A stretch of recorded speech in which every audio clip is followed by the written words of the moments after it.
Of it. So, yeah, I know people are speculating and there's a lot of rumors going around, but there's still, I don't believe anything until it's signed, and I haven't signed anything yet. Yeah. We know you obviously have the movie commitments coming up. Can you help us understand your schedule and when you think you might be able to fight again based on what you're doing with your filming? I would like to fight again, like late summer, right before Expendables 3 premieres. And I would like to come out completely unscathed and just go straight from the fight to a red carpet. That would be kind of cool. But, you know, you never know how everything's going to work out and timing and all that. So I'll be ready by then, but it could be later. You know. Sure. And we keep hearing Holly Holm, Gina Carano, Cyborg Santos, 3 fighters that aren't even in the UFC right now. So what do you think about that? I mean, they all are big names in their own certain way, but it's not looking at fighters that are already there in the promotion. So do you think any of those 3 is deserving of walking in and having a title fight with you, or do you feel like it should go to somebody else that's already in the promotion? Well, I still feel that Carano is, you know, next to me. I feel like she is a number 1 contender, and I saw a statement from her manager saying that she'll be ready in June, so I don't see why we didn't add Cat to that list. I mean, is this something that you would like to know? Who you're fighting next? Everybody's talking about it. Is it something that you care one way or the other, or are you? I kind of like being in limbo for a little bit because I'm in like such a intense schedule since this time last year. Since Carmouche, I pretty much knew who I was going to be fighting next and everything else was going on. It's just been one constant push. There hasn't been any real respite from all of the chaos. So I'm kind of enjoying it, having like a little bit of time to just, you know, not be so focused on the next person already. Because I mean, you know, 2 fights back to back was pretty intense. So I'm not really in that much of a rush right now. How would you feel about a fight with Gina Carano? I would love that. I've always said that. You know, I never would have thought Arizona existed if I hadn't seen her fight. You know, I never knew there was such a thing until her, and to fight her would be a real honor, and I think it would be a milestone for the sport. But I mean, you can't fight for anyone but yourself, and I wouldn't want her to fight for any other reason than she wants to fight, and it's a personal decision for every athlete. Do you think she would deserve a title shot right away? Even though she hasn't fought in like almost 5 years? I think given for everything that she's done for the sport and the pioneer that she is, I think she would deserve a title shot anytime. Would you be willing to go up to 45 to fight her? Because I don't think Gina's fought at 35 once ever. I don't know. That would be more up to Gina and all the big name decision makers.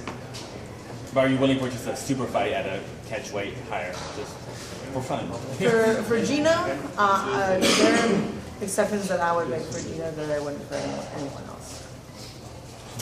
Did you see the fuss over your comments over Floyd Mayweather? It sounded like you were just kind of having some fun with the conversation, and then it turned into this thing that was like you were saying you could go out and beat Floyd Mayweather tomorrow.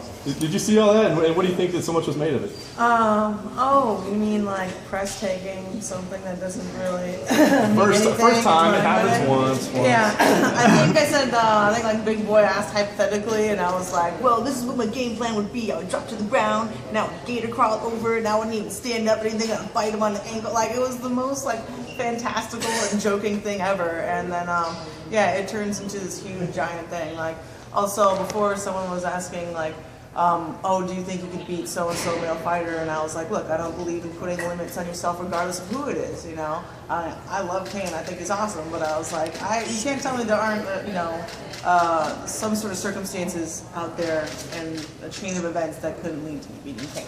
And even though that is a fantastical thing to say, I will not put a limit to myself. And then all these headlines go out saying, Ronda says she will beat Cain and Mayweather and will headbutt Arianny. And it's just like, come on, you guys. I'm just trying to talk. Don't try and like make news out of things where it isn't news. I say enough fantastical, crazy stuff as it is. You don't need to really go digging. Like that whole Arianny thing, like those comments from the Maxim thing, that was from like 12 months ago. Did it just take her a year to come up with a comeback? I mean, why is this coming up now? It's just, am I not exciting enough for you guys? Are you trying to invent things? I don't understand, to be honest. How'd you feel about the comments that she made recently, Arianny? It made grammatical sense, which is good for her.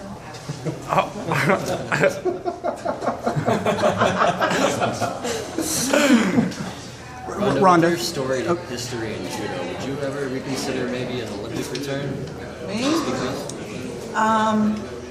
Judo, my mark has been made, and that part of that chapter of my life has been closed.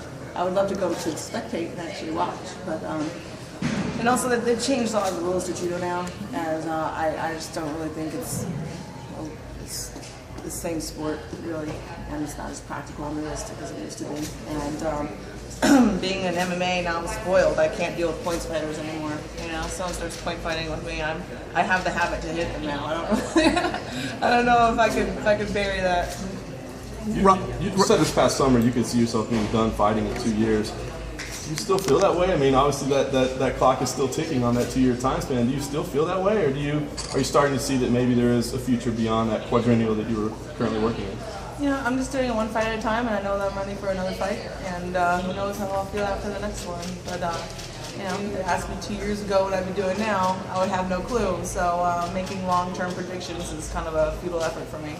So I know I'm ready for at least one more, and after that, probably another one, and after that, probably another one. But I'm pretty much I'm making all this up as I go along, everything. So it might look like I'm planning stuff, but I'm not really. Ronda, I saw that video of you and Shayna messing around at the gym, doing some pro wrestling stuff. Yeah. Ever think about doing anything like that? Pro wrestling, WWE. It's fun. It's cool. I mean, we're all big fans in the house, and the Rowdy from my name comes from Roddy Piper. But literally, I came into the gym, she was just leaving, and I just walked in. I hadn't even warmed up. That was the first thing I did that day, by the way. And she was like, we kept talking about, we should do like quick little pro wrestling spots, because I like making up like little fight scenes and all this stuff all the time. And so we just made up that one little clip, and we think we're just going to keep elaborating on it as like, a 4 horsewoman storyline of how the argument started. We think it'd probably be like, I needed to go to the bathroom, and she was in there and told me to go screw myself, and then we ended up jumping her in the gym. So it's more like it's just for fun for us right now. And professionally, who knows? I mean, all the girls are huge fans, and if they were all down to do something, I'd probably be happy to jump in with them. But I have the most hectic schedule ever with the fights and the movies right now, and having a whole other career on top of that is all harder. Even for you? Even for me, I don't know. We'll see. Hey, Ronda, regarding rumors, there's a lot of stories, varying stories coming out about your management. Can you set the record straight at all, or? I'm actually been instructed to not talk about it, so. Respect that. Yeah, thank you. What was your first reaction to the Gina Carano news, though? Was that something that you thought was a possibility, or had you kind of said, it seems like she's retired from professional fighting, I'll probably never fight her?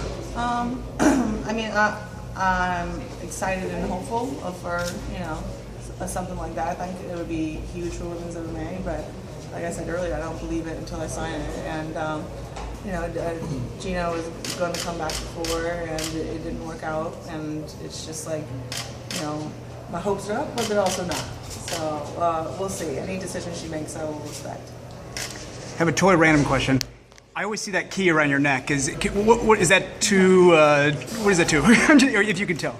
They're giving keys. Okay. And so it's like this thing to give the people who are like homeless and trying to actually get jobs in return to being functional members of society, like a job to do. So they take the keys and they engrave them with these little messages, I guess. And so someone. You're supposed to buy it and give it to someone who thinks whatever the message is and read it, and then if you meet someone that needs that too, then you give it away. So the whole point is I have to give it away at some point. Right. And so I got keys for everybody on Tough 18. We all got one. Oh, cool. And because there was 8 of them, and I only had one, so we all got them, and we'll all give them away at some point to somebody, and all of ours say fight on it. Very cool. Yeah. If it was between Gina Carano, somebody who you see as a legend of the sport, so to speak, and Kat Zingano, who you consider the #1 contender, who would you select out of that two? Ooh, that would be a hard one. I think I'd have to take the wuss answer, leave it up to Dana. Yeah. But either or, I would be ecstatic to fight either one of them. Did you get to hang out with CM Punk after your victory? Yeah, a little bit. I was totally dork and starstruck too. I wasn't like Harrison Ford dorky starstruck, but I was like right under that a little bit. Because at first I didn't really recognize. I was like I didn't have anything to say except for I think the first thing I said to him was "I love you," which is terrible and not smooth at all. But whatever. Yeah, he was super cool and trains with Henry Hero. Henry's in my corner, and Hero's been helping me for a while, and so he came and hung out for a bit, which I thought was all kinds of awesome. All the girls are super stoked too, you know, because yeah, we're big fans. Any talks of just training together just for fun at least? Yeah, I mean, he lives in Chicago and I'm in LA, so I mean it'd be hard, but I mean he's in town. We're both at the gym. We have, you know, at the same gym. Good. Cool. Thank you.